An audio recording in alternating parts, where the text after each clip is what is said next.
اسلام آباد جو آپ لوگوں نے دھرنا دیا تھا اس دھرنے کے تناظر کے حوالے سے جاننا چاہ رہا ہوں کہ اس کے اوپر آپ کا کیا اس وقت موقف ہے، آپ اسے کس نظر سے دیکھ رہے ہیں ساری صورتحال کو؟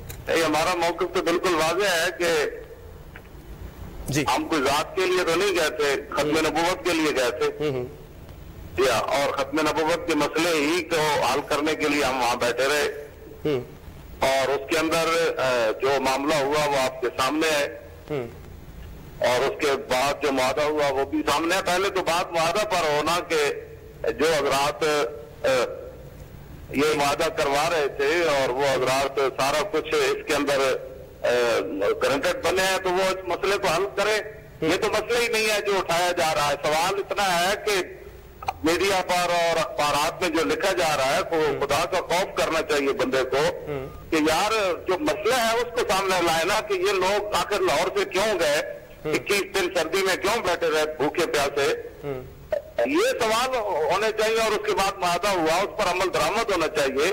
وعدے کے بارے میں قیامت والے دن بھی پوچھا جائے گا اور ان کو پتہ بھی نہیں کہ وعدے کی خلاف ورزی اور معاہدے کی خلاف ورزی کے بارے میں نبی علیہ السلام نے کتنے سخت الفاظ فرمائے ہیں۔ تو یہ بات بالکل پس پش ڈال کر مسئلہ ختم نبوت کو کہ ایک جناب اتنا بڑا معاملہ ہوا وہ حل ہوا اور اس کے بعد ہمارے بارے میں یہ باتیں کرنا یہ تو بات کے مسائل ہیں۔ ان کوٹوں کو بھی چاہیے تھا کہ وہ پہلے پوچھتے کہ یہاں آئے کیوں اور یہ مسئلہ سارا پیدا ہوا کیوں۔ اچھا علامہ صاحب، یہ بات جو اسلام آباد آپ گئے جس مسئلے کی بنیاد پہ آپ اسلام آباد گئے وہ مسئلہ تو آپ بڑے واضح طور پہ میرا خیال اسٹیبلش کر چکے ہیں کہ آپ ختم نبوت کے لیے وہاں پہ گئے تھے، یہ چیز تو واضح ہے۔ اچھا اب آپ معاہدے کا ذکر کر رہے ہیں کہ معاہدے کی خلاف ورزی ہو رہی ہے، میں اگر آپ سے یہ جاننا چاہوں کہ آپ مجھے بتا پائیں اگر کہ اس معاہدے میں کون کون سی ایسی چیزیں تھیں، چند ایک چیدہ نکات اور خصوصی طور پہ وہ نکات جس کے بارے میں اب آپ یہ سمجھ رہے ہیں کہ ان کی خلاف ورزی ہو؟ جی اس میں یہ بھی تھا کہ جتنے بھی مقدمات درج ہوئے ہیں یہ سارے ختم ہوں گے۔ اچھا علامہ صاحب، یہ جو جسٹس قاضی فائز عیسیٰ صاحب نے یہ جو کل آپ کی گرفتاری کا حکم دیا ہے اسلام آباد کی عدالت نے، اس میں حکومت تو مقدمہ لے کے نہیں گئی، یہ تو ایک طرح سے عدالت کا سو موٹو تھا اور اس میں فائز عیسیٰ صاحب نے تو نہیں دیا، وہ تو کوئی دہشت گردی کی عدالت ہے اس نے دیا، انہوں نے تو ویسے میرے بارے میں جی انہوں نے وہ رپورٹ مسترد کی جو ایجنسیوں کی آپ کے بارے میں تھی۔ اچھا میں تو ادھر ہی رہتا ہوں، لاہور میں ہی رہتا ہوں، یہ تو آپ کی بات کر رہے ہیں نا، میں 1974 جون سے اگر یہ میری بات سن رہے ہیں سارے تو پوری دنیا کے سامنے 1974 جون سے لے کر آج مارچ کے اس دن تک میں تیار ہوں اپنا حساب کتاب دینے کے لیے۔ تو یہ ایسی باتیں نہ چھیڑیں کہ بعد میں کوئی بات ایسی بن جائے کہ جس کے اندر اللہ کا عذاب میں یہ سارے ہی آ جائیں۔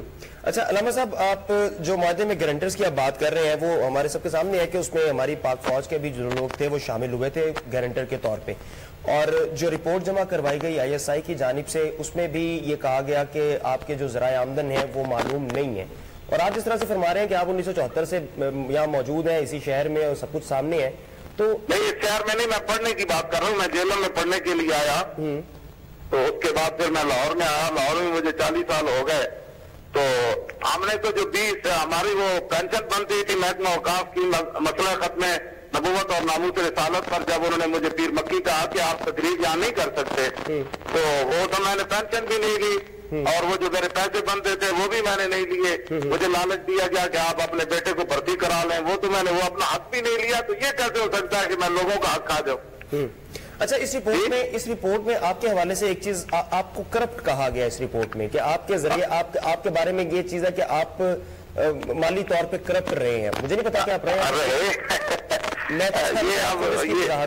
یہ اللہ تعالیٰ ان کو دنیا آخرت میں اس جملے کی جو ہے وہ ان کو سب کو جن لوگوں نے میرے بارے میں یہ جملہ کہا ہے دنیا آخرت میں یہ اپنا انجام دیکھیں گے انشاءاللہ، آپ بھی دیکھیں گے میں بھی دیکھوں گا کہ جو آدمی اپنے مدرسے کے طلباء کے لیے رکھا ہوا صابن سے ہاتھ دھو دے تو وہ دوبارہ نئی جو ہے وہ صابن رکھتا ہے کہ یہ بھی میرے بارے میں قیامت میں پوچھ ہوگی یہ طلباء سے صابن صاحب نے ہاتھ کیوں دھوئے ہیں، تو اس بندے کے بارے میں یہ تو میں آپ کی صفائی اس لیے زیادہ نہیں دینا چاہتا کہ پوری دنیا اس پر گواہ ہے، 75 لاکھ روپے لوگ میری گود میں پھینک گئے تھے وہاں دھرنے میں، کسی کو پتہ نہیں تھا میرے سوا اور اللہ رب العالمین کے سوا، تو میں نے وہ بھی اس کے 1 روپیہ بھی نہیں لیا, وہ شہداء اور زخمیوں کو دے دیا ہے. تو بتائیں جو آدمی کرپٹ ہو وہ 75 لاکھ روپے قوم کو واپس دیتا ہے. اچھا علامہ صاحب, یہ جو آپ بات کریں نا, اسی پہ بھی ایک بات یہ بھی ہوئی کہ آپ کے ذرائع آمدن کے بارے میں پوچھا گیا عدالت میں. وہ ذرائع آمدن آپ نے خود بتا دیے, آپ خطیب ہیں اور آپ یہ سارا معاملہ, لیکن اس کے باوجود پھر دھرنے کا جو 1 کروڑ روپے کا بجٹ تھا اطلاعات کے مطابق, وہ کہاں سے فائنانس ہوا؟ وہ آپ بتا رہے ہیں کہ لوگ آپ کو آ کے فنڈنگ کر دیں. میں آپ کو بتاتا ہوں جو صورت حال ہے وہ یہ ہے کہ میری جیب میں صرف 3.5 لاکھ روپے تھے جب میں لاہور سے چلا تھا. صحیح. تو 1 لاکھ روپے انہوں نے مجھ سے لاہور میں ہی لے لیا کہ جی وہ پیٹرول ڈلوانا ہے, اور باقی جو 2 لاکھ روپے انہوں نے گجرات سے مجھ سے لے لیے, اور 50,000 روپے فیض آباد میں میری جیب میں موجود تھا جو میں لے کر گیا تھا. نہ مجھے کروڑوں کا پتہ ہے, نہ مجھے چندے کا پتہ ہے کس نے کس سے مانگا ہے, نہ مجھے یہ پتہ ہے کہ کروڑ کہاں سے آیا, اور کس نے, جنہوں نے وہ دعوے کر رہے ہیں وہ لائیں نا سامنے ثبوت.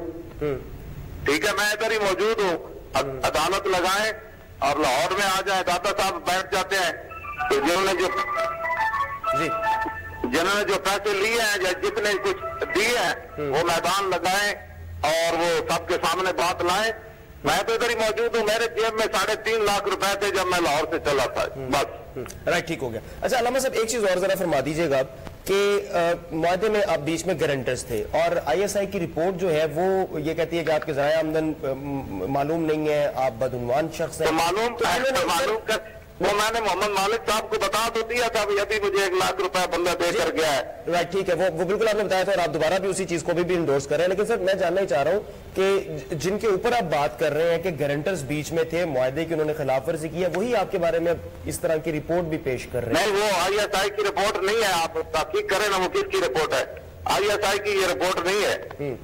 یہ آپ لوگوں کا کام ہے نا, آپ ہمارے اوپر چڑھ جاتے ہیں جی. آپ لوگوں کا کام ہے نا, جب آپ ایسی کوئی بات آتی ہے تو آپ تحقیق کریں نا, کیوں ایسے خبریں اڑاتے ہیں آپ لوگ. میڈیا کی ذمہ داری کوئی نہیں ہوتی. علامہ صاحب, ان خبروں سے بچنے کے لیے تو آپ کو آج بات کرنے کا مقصد یہ تھا نا کہ چیزوں کی تھوڑی سی وضاحت ہو جائے. اور یہ وضاحت کیا دے, زندگی کھلی کتاب ہے, یا تو میں چھپ کر رہتا ہوں, میرے ذرائع آمدن بینک اکاؤنٹ پتہ کریں نا بھائی اس کے کہاں ہے, یہ کہاں. میرے تو بینک اکاؤنٹ بھی نہیں ہے, یہ تو تنظیم کا فن ہے, تو میرے سائن انہوں نے لیا ہے. ہم تو صبح کا کھا کر شام کے رکھنے کا بھی, میں تو اس کا قائل نہیں ہوں کہ بھائی حضور کی امت کی خدمت کی جائے, غریبوں کی اور جو محتاج لوگ ہیں ان کی. میں تو ایک عام بندہ جو ریڑھی والا, میں تو اس سے بھی ملتا ہوں, تو میرے بارے میں جو بات کرتا ہے اس کو 1000 بار سوچنا چاہیے کہ جس کے دروازے ہر آدمی کے لیے کھلے ہیں, ہر آدمی کو ملتا ہے, غریبوں کو, مسکینوں کو, اور وہ اپنی جیب سے لاکھوں روپے جو ہے وہ لوگوں کو دیتا ہے, تو وہ لوگوں سے مان لے گا, کھائے گا, بدیانتی کرے گا. اور پھر میری زندگی سب کے سامنے ہے, یا تو میں چھوٹا رہتا ہوں اور میرے خفیہ کوئی مقامات ہیں, میں اسی مسجد کے حجرے میں رہتا ہوں, ساری دنیا کو پتہ ہے, 30 سال ہو گئے مجھے. اور وہاں مسجد کس نے بنوائی, مدرسہ کون چلا رہا ہے, یہ ساری باتیں تو میں نے پڑھاتے ہوئے کتنی تنخواہ لی ہے, یہ ساری باتیں سب قوم کے سامنے ہیں. میرے بارے میں بات کرنا تو آپ باتیں کرنا تو بڑی آسان ہے نا. اگر میں کسی کے بارے میں بات کر دوں گا تو پھر لوگ کہیں گے نہیں آپ نے بڑی سخت بات کی ہے. اور یہ میرے بارے میں کہتے ہیں یہ گالیاں دیتا ہے, تو مجھے کہتے ہیں ہم ٹی وی پر نہیں دکھا سکتے, تو ٹی وی پر آپ منصوبہ بندی کے اشتہار دکھا سکتے ہیں اور وہ ساری چیزیں گندگی دکھا سکتے ہیں. تو وہ خاطر کی گالیاں اتنی ہیں جس سے پوری قوم پھانسی میں مبتلا ہو گئی. میری تقریریں سن کر تو یورپ کے اندر لاکھوں مسلمان جو ہے وہ تائب ہوئے, اور ہزاروں نوجوانوں نے اپنی زندگیاں بدل دی. تو میری تو گالیوں سے زندگی لوگ بدلتے ہیں, گالیوں سے اپنے ماں باپ کے فرما بردار بنتے ہیں, گالیوں سے اپنے گھر پہ قبلے لوگ اتار دیتے ہیں, گالیوں سے لوگ رسول اللہ کی شریعت کے پیروکار بن جاتے ہیں. اچھا علامہ صاحب, بصد معذرت آپ کا موقف آ گیا بالکل, لیکن سر مسئلہ یہ ہے کہ گالی کے لیے کوئی توجیہ تو نہیں ہو سکتی نا علامہ صاحب. یہ بھی دیکھنا چاہیے نا گالی دی کس کو ہے. میں آپ پڑھ دوں حدیث آپ کے سامنے, آپ کو پھر ہوگی سب کو. اب اسلم بعد ذالک زنیم, یہ ترجمہ کسی سے آپ جا کر خود کھول کر کریں کہ جو رسول اللہ کو جس نے مجنون کہا, اللہ نے اس کو قرآن میں کیا فرمایا, اسلم بعد ذالک زنیم. اس کا ترجمہ میں نے کر دیا تو پھر کہیں گے یہ تو بڑی سخت بات ہے.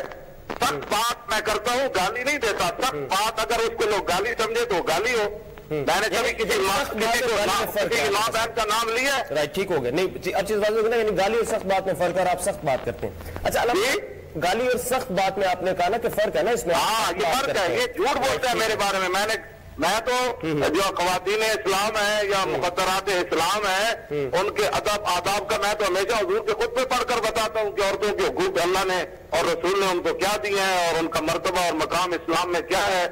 اور خواتین نے حضرت عمر کو بھی ایسے کہا کہ یہ بات ہے سارے بازار. تو میں تو ایسی باتیں کرتا ہوں. اب ایک آدمی حضور کے بارے میں بات کرے تو بتائیں اس کے جواب میں مولوی خادم کیا کہے, پھر آپ مجھے بتائیں میں کیا کہوں. ٹھیک ہے. اچھا علامہ صاحب ایک چیز جو حضور کے خاکے بنائے آپ ان کے گلے میں ہاتھ ڈالیں گے.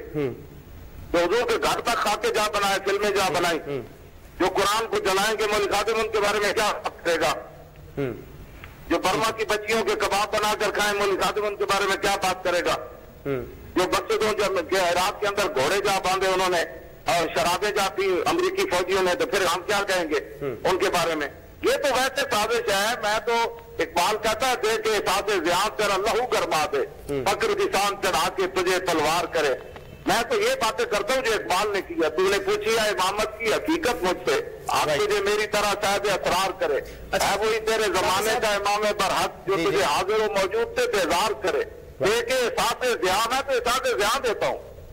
ٹھیک ہو گیا. اچھا علامہ صاحب یہ جو آپ اس وقت اپنا جو موقف بیان کر رہے ہیں, مسئلہ یہ ہے کہ یہ جو عدالت میں جو کچھ چلا جس کی وجہ سے نوبت آج یہاں تک آئی کہ آپ کے اوپر بھی بات ہوئی جو یقیناً آپ کو بھی اگر آپ کو وہ حقائق کے منافع لگتی ہیں تو یقیناً آپ ان باتوں سے ہٹ ہوئیں گے. اگر آپ کو کرپٹ کہا جا رہا ہے اور اگر آپ کرپٹ نہیں ہیں تو یقیناً وہ آپ کو بھی باتیں چبھیں گی. نہیں وہ تو میری ذات کا مسئلہ ہے, اس لیے میں اس بات کو نہیں لینا چاہتا. میں میرے سامنے موجود ہوں.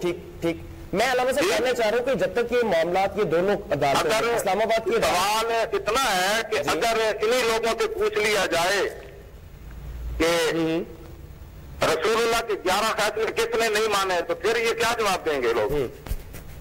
ممتاز قادری کے مسئلے میں 11 فیصلے رسول اللہ کی ذاتی ہیں ماورائے عدالت کے. تو یہ رسول اللہ کے 11 فیصلے کس نے نہیں مانے. اگر یہی پوچھا جائے کہ ایک موصوف جج نے کہا کہ جو ہم مدرسے کھول دیں سپریم کورٹ کے باہر سود کے مسئلے میں, اور کیا جس کو جو سود کھاتا ہے اس کو اللہ پوچھے گا, جو نہیں کھاتا وہ نہ کھائے. تو کیا یہ مدرسوں کا مسئلہ تھا. قرآن کی الذین یاکلون الربا لا یقومون الا کما یقوم الذی یتخبطہ الشیطان من المس ذلک بانہم قالوا انما البیع مثل الربا وحل اللہ البیع وحرم الربا. یہ میں پورا میں جو حافظ ہوں. فَإِلَّمْ تَفْعَلُوا فَأْذَنُوا بِحَرْبٍ مِّنَ اللَّهِ وَرَسُولِهِ. اگر تم سود کھانے سے بعد نہیں ہے تو اللہ رسول اللہ نے جنگ کرو. کہ میں نے باتیں کی ہیں.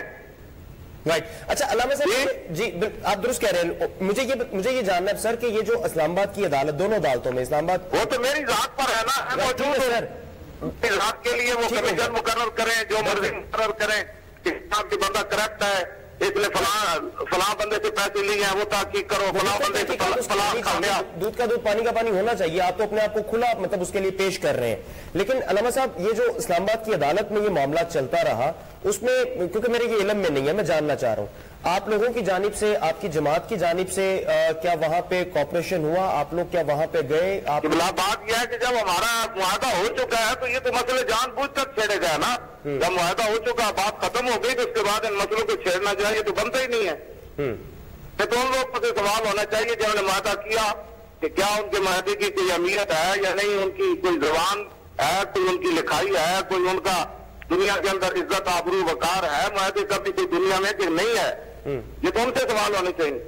رائٹ. اچھا علامہ صاحب اب چونکہ آپ کی جماعت ایک سیاسی میدان میں بھی اتر چکی ہے, آپ سیاست میں بھی اب حصہ لیتے ہیں, آپ انتخابات لڑتے ہیں اور اس میں آپ ووٹ بھی حاصل کرتے ہیں, آپ سمجھتے ہیں کہ یہ سب اب جو ہوا ہے اس کا آپ کی جماعت کا جو سیاسی ایک رخ ہے, سیاسی پہلو, اس کے اوپر اس سے کوئی فرق پڑے گا؟